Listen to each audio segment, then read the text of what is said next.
Good morning, class. Good morning, Miss Davis. So today you can see on our board that we have our ovals that we're going to be working on. Remember yesterday we worked on our slant and size, so today we're going to be working on more of that focus on our slant. I noticed some students were struggling with it in the last lesson, so we're going to work on slant.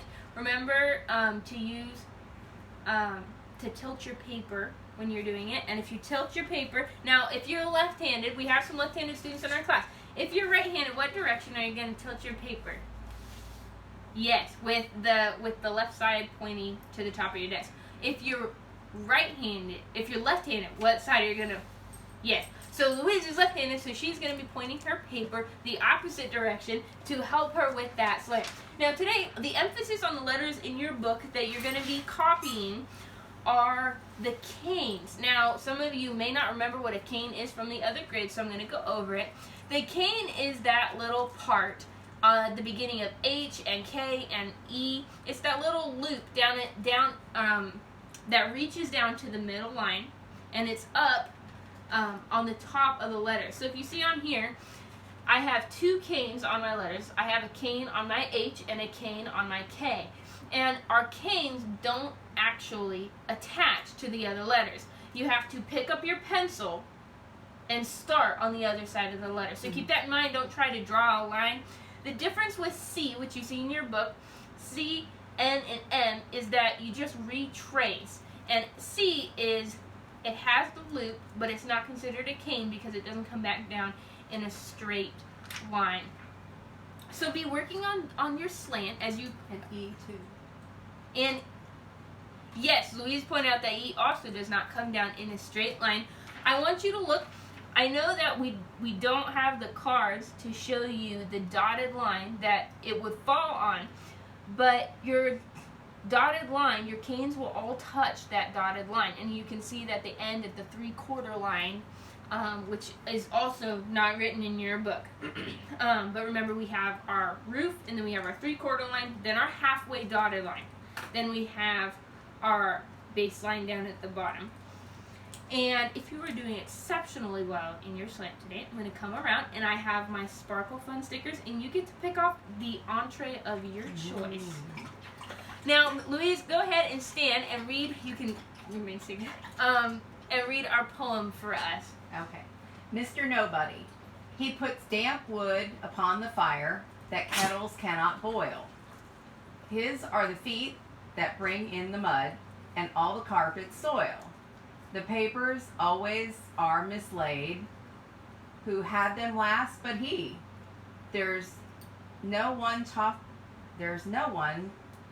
tosses them about but Mr. Nobody. Oh, okay. Yes. I would say there's no one who tosses them about but Mr. Nobody. It just doesn't sound right to me. That it is a poem, Yeah. and so sometimes people write it to keep the Rhyming, rhythm. So Okay. make sure that if you have a question, raise your hand. Oh, yes, of course. Thank you. You're welcome. Thank you, Miss Davis. You're welcome. And what do you think this poem is talking about? Well, I would say that he lives by himself and nothing happens unless it happens from him. Likewise, nothing gets picked up or put away unless he puts it away. Gotcha. So, but the complaint in this poem is that nothing is getting done. You know, somebody brought in damp wood for the fire, so now the kettle won't boil. Somebody tossed it about, and now it's a mess, right? It says at the bottom, it says, the papers are all mislaid. Who had them last but he? So this person who wrote this is saying somebody mislaid the papers. You know, his are the feet that bring in mud and all the carpet soil. So if we're using our thinking here, we're thinking about that person must be on the inside of the house because he can see that the mud has been brought in on the carpets. But this person is blaming somebody else for the problem and saying that it was this person called nobody. So what is a tendency that this poem is trying to hint at that maybe some people have today? Lazy? Not laziness is good, but when someone is lazy, do they normally accept responsibility, or do they blame somebody for it? Blame somebody. They blame somebody. And so in a world growing up where people don't take responsibility for their actions, this poem is saying they just blame it on someone else. Well, that someone doesn't exist, but they always find another person to blame their problems on, or, you know, he stole my pencil, so that's why I can't do penmanship today, or arithmetic because I don't have a pencil, or, oh, my pen doesn't work because my mom didn't replace it, so it's mom's fault, not your fault that you forgot to bring a pen to penmanship class. Does that make sense?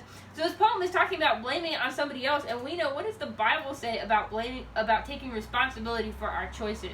Does it say that we should just blame somebody? No. No, it says, no, you need to take responsibility. Yeah. And if it was a wrong choice, what should we do to Admit you made a wrong choice. admit you made a wrong choice? Yes.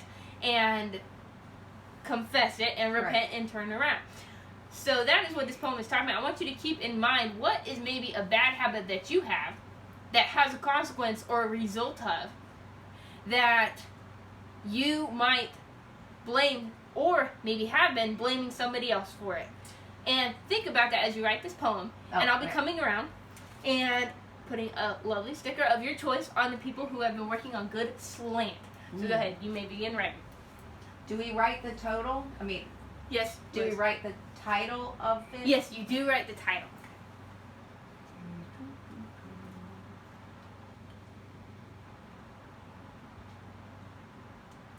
Wow, I love your writing. You're already doing an amazing job.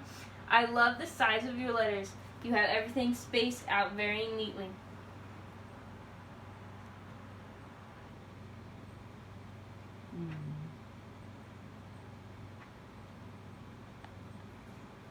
Good job. I love it. When you write your next line, I want you to focus on that slant just a little bit. Something that might help you is try an oval. I know you already wrote the title, but try an oval right here. We're going to be drawing the ovals like this. Now, I am right-handed, so the paper is actually tilted my direction. So try writing those ovals in that slant.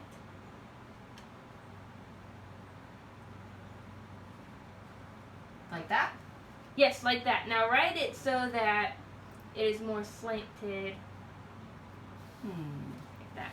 I think maybe your paper is tilted so that the camera can see it. They're So not really ovals. those They're are more like easy. L's.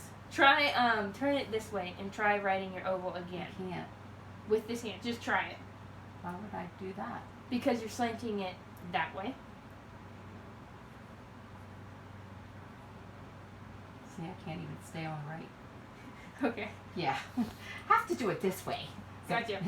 So work on making that slant, pointing them this direction, not up and down. So keep going. You can work on your poem a little bit. These are so much fun.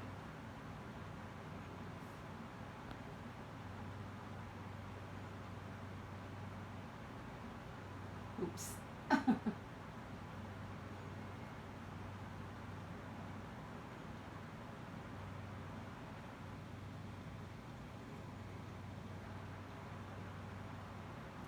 Whoops. Weed. That is actually. It does look like it does. I'm having problems with Oh, that's good. O, just remember our O. Let me We try. start as a circle, Oh, good. Thank you. and then we do the loop, and then we It's can connect so it to the next simple. circle, and then we do the next loop. Okay, let me try that.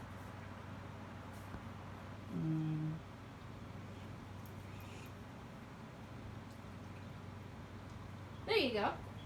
Was I supposed to go down here? You would actually make that part a loop. So a W has. Write that word for me if you wouldn't mind.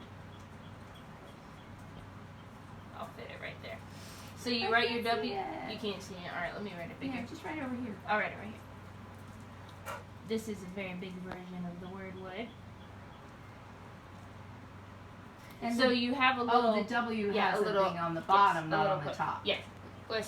The tail is The tail is down at the bottom. down at the bottom, and right up here, it has the hook. Oh, see, I did it way down here. Yes, and that is why you were confused. Okay. Yes, doggy.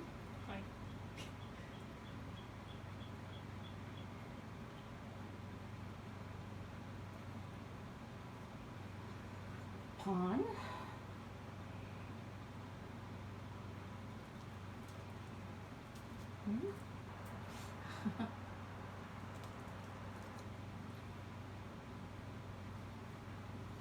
You know the right formation to a lot of these words. Let me see if I can just help you with one more. Okay. The fire. Fire. So that's a comma. Are we gonna do? Okay. That. So I'm right-handed. So Yeah, it's kind of difficult when I'm. that and then slant. See, that was more of a slant right it's there. not- Sorry, I let go. I thought the T on top of the would. It is. That's printing. That's manuscript. Yeah, there You you know go. what I'm saying is, I thought that the T would be like that. It is. It was hard to. I was trying to point out the slant. We went. See how you went down, and we went this way. Yeah, it's kind of hard to do that. Yes, but you're doing good. Let's see, K. Oops. And that was the correct formation of K. Wow. So funny, I cannot remember this.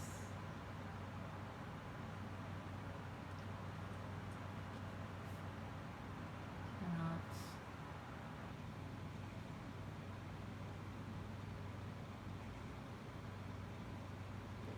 Very good.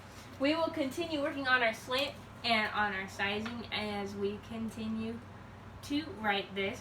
I don't And- get a sticker, do I? We're working towards a sticker. We're good. Yeah, we'll just continue try. working on this. Yes.